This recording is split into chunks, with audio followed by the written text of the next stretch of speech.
really amazing things about Chichen Itza. 1. Thousands of years ago, Chichen Itza was a big city in Mexico. The people that lived there were called the Maya. The Maya had flat foreheads and large noses. 2. The Maya studied the stars and the skies. This was one of their castles, called a pyramid.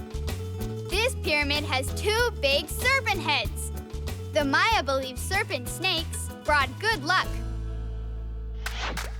3. The Maya built big ball courts like this one for a sport called poke to poke.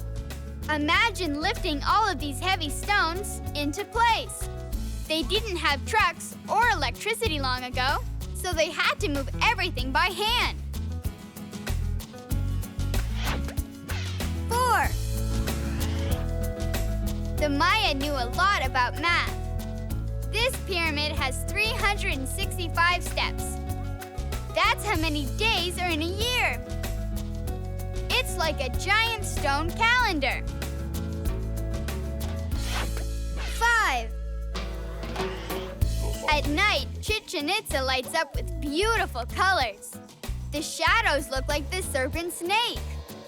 Cool! And those are 5 really amazing things about Chichen Itza.